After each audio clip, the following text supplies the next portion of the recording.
code has been in the news and it's in order now. And really, what is it going to be like? How is it going to be impacting M&As, and specifically because this is a steel, cement and power conference, I did take some examples of our views on how it's going to impact steel. And really, it's a culmination of all that you've heard so far in this session. I'd just like to summarize it and kind of open up the floor for conversation. So I really start off by saying that when it's a distressed M&A situation, so what are those things that come in the way, and how do we feel that the bankruptcy code can resolve these issues and kind of making sure that we move quicker, more than, and people have to take a decision, people are forced to take a decision even if it's a hard decision.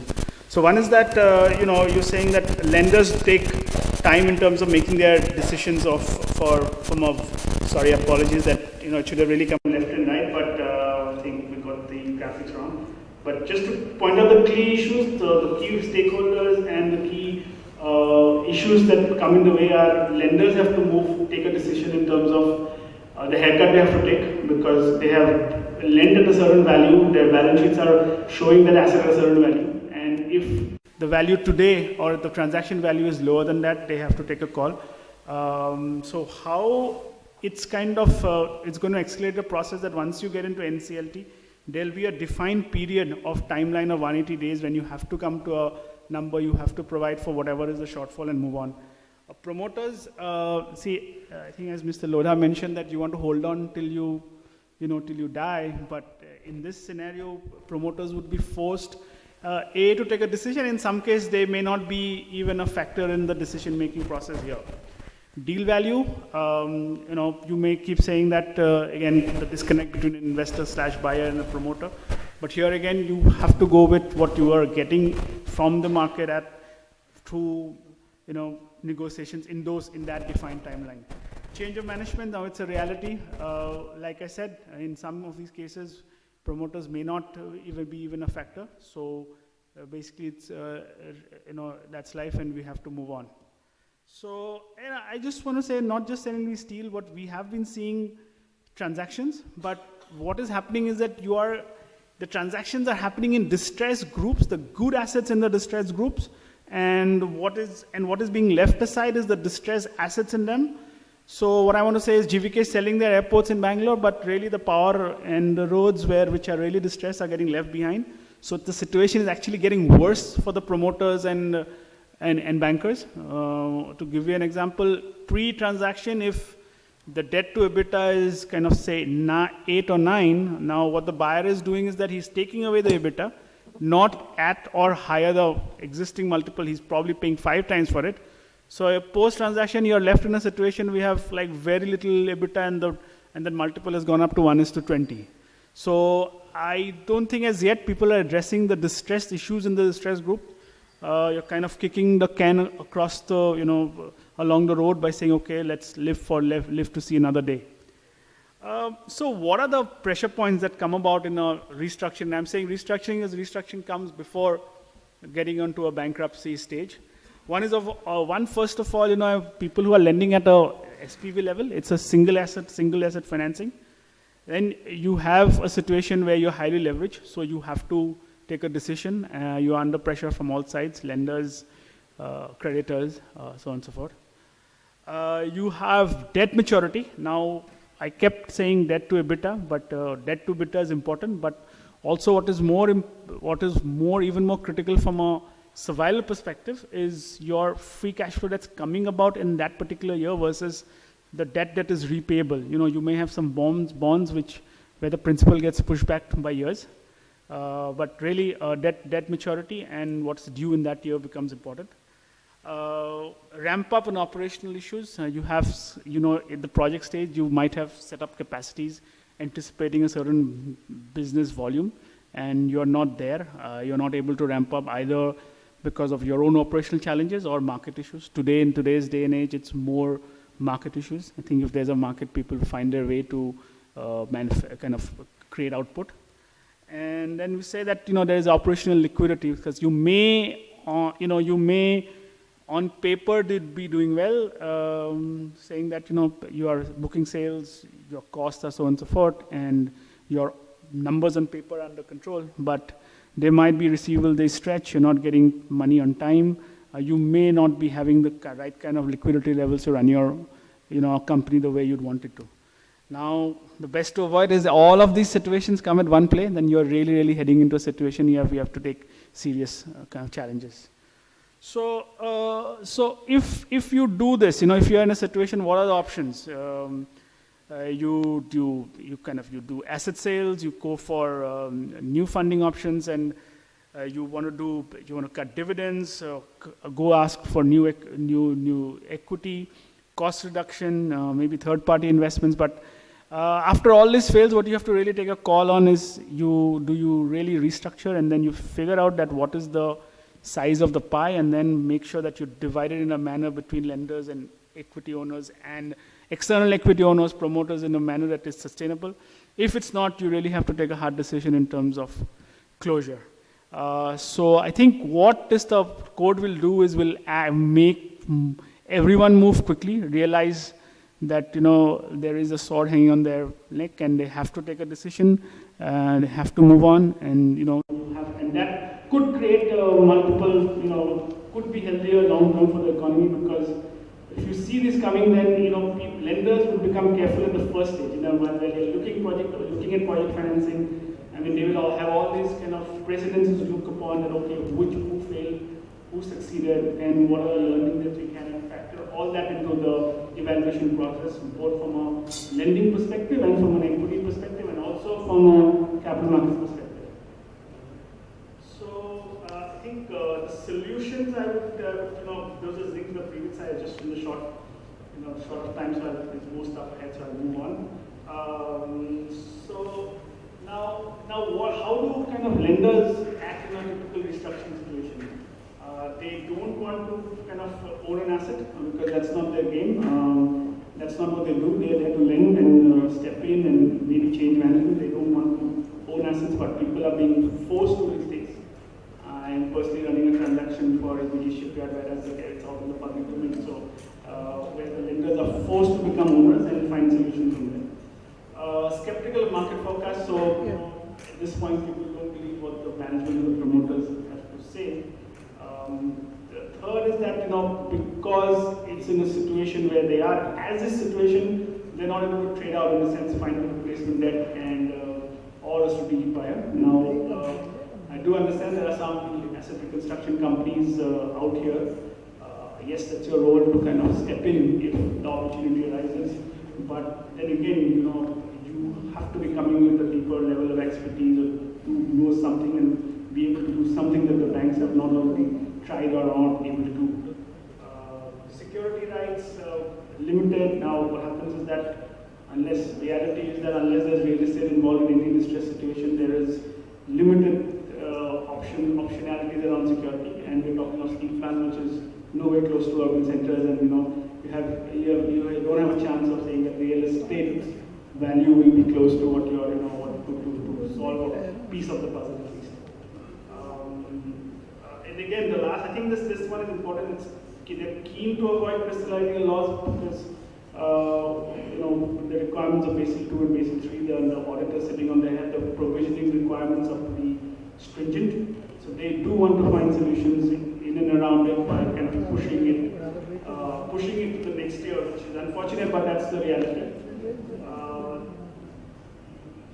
So now putting in new money, now that market is not developed in India, you call it debtor intervention. So somebody's in a restructuring situation, if somebody's, and you do agree that everyone's in the consensus that you do agree that you have to put in new money to save the old money, but that's not a market that's kind of developed as yet here, but that's a very, very critical piece if any of these assets had a real shot at kind of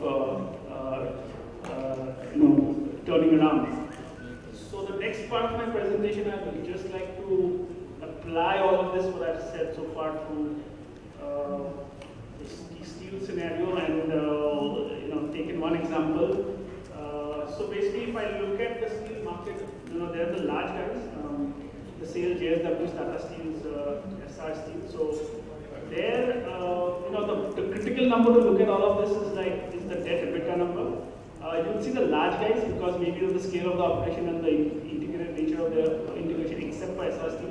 The debt EBITDA numbers are under control, so I don't see them going through a workout or a stress situation anytime soon. But however, other than that, other than JSPL, and maybe to an extent post restructuring, some of these guys, you would, most of them would be under stress, and any of these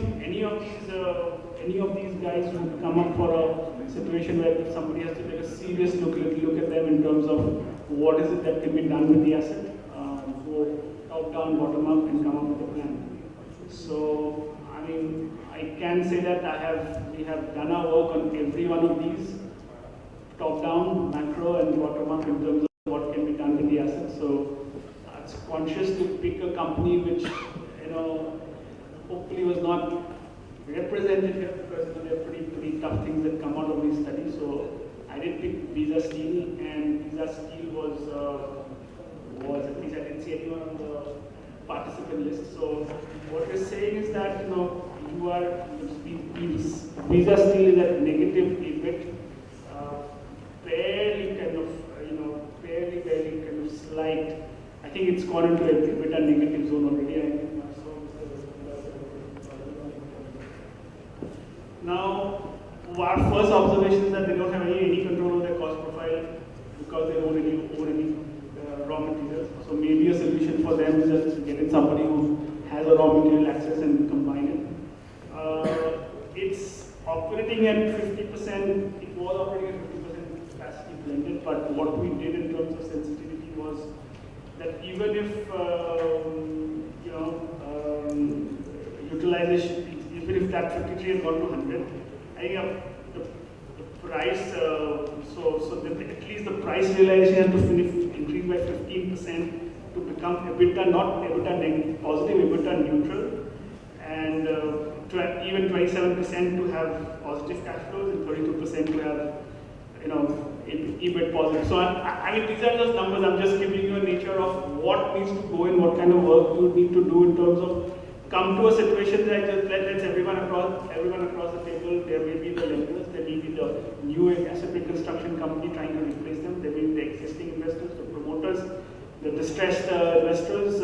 But everybody has to agree on what is the pie, what is the size of the pie, which will get shared among all, and then kind of take a decision on who will take how much of the pain, or is it worth it to live to see another day, or let this, in all fairness, go towards closure. So then from that, so that's really two pieces. One, you keep equity aside, keep valuation aside. That is not even a conversation in this kind of a situation. You look at operational kind of the profile, what can be done, what cannot be done, and you really see the quantum and the type of debt you're holding, and who can take what kind of a haircut. So while I'm saying all this, now to come to a plan to say that okay, 53 to 82. Now when I'm simply saying 53 blended capacity to 100% blended capacity, I need to go back to say that okay, where is the industry at? Can the market absorb those kind of volumes? Then you're talking realization. Again, you have to look at the competitors, where your realization is vis-a-vis other competitors, at what point can the market sustain that price.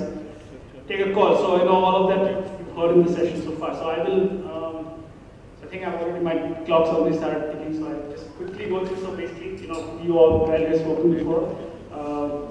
Global steel production was dominated by Chinese capacity. This is the broad structure. Now, unfortunately, this kind of though you do have, the way the situation is that, we are competing with a lot of imports. The way the domestic industry is structured because of the lack of integration, fragmentation, you don't have, we don't have the prices at which we can compete with those prices, with those import prices. Key indicators, I don't want to go into too much in depth, but I think what is important is the volume absorption in terms of where we see where our views on where volumes are going. Most more than even that, would want to say that this piece, in terms of average sales realization of people, of competitors. So we are saying that, at this realization levels, you don't have too much scope of, trading up. So what is it that you do? You look at variable cost. Now, really, variable cost in terms of if you do not have access to raw material sources, you are dependent on your suppliers, and there's very little. How should I put it? There's very little conversion delta to expand any kind of margins in any part of the value chain, other than owning the whole piece. Well, then there are other issues of there are idle capacity that technologically the industry is not at par with global standards. So there is even if you say that you can increase the volumes, you can absorb the prices, maybe you're not able to optimize your processes in the way that you can have variable costs at the most competitive level. So you look at all that. And then on the volume side, maybe you see that in terms of the mix. Very very simply, like if you have a country which is like less developed and more developed, the very simple delta is that some people who are developing, the usage would go more towards construction, which is like high volume and lower per tonnage realization. And whereas if you go to like a more developed country, you would see, automotive being the value-added automotive being the larger absorber of steel. So you do need to get a hard call in terms of can all of these changes be done in the horizon that you're looking at. There are three horizons that, from a steel plant perspective, that they should be kind of considered. 5 years it takes to kind of optimization, change anything in a plant. 15 years to set up a plant, and 50 years to go from like identifying a mine to going all the way to an integrated setup. So 5, 15 and 50, and that may not necessarily coincide with the time horizon that you're looking at, or the luxury that you have when you're looking at a restructuring situation. Now, yes, people may argue that people have come up with protective measures, and how does it impact prices? Will you really be protecting your the realizations to make it make it sustainable? But what we would want to say is that the MIP protection was not the first one which came out, and there was a series of protection, including starting with increasing custom rates, people pulling in improving quality standards. But ultimately, I do agree that it does lead to an immediate increased price point, because the stock which is lying, those realizations kind of go higher, but then over time it evens out. So conclusion for Visa Steel, what we had said was that they would really have to divest their stainless steels business and develop, focus more on marketable product lines. They had an old license in Odisha, and were hoping that they would be able to kind of, get it and develop it. Unfortunately, they were caught in that stage when all of the mining licenses were getting cancelled. But really, unless they take a hard decision of splitting their business into the ones which can live and which cannot live, and get rid of the one which they believe cannot live, that's the end of the road. I think I will stop here.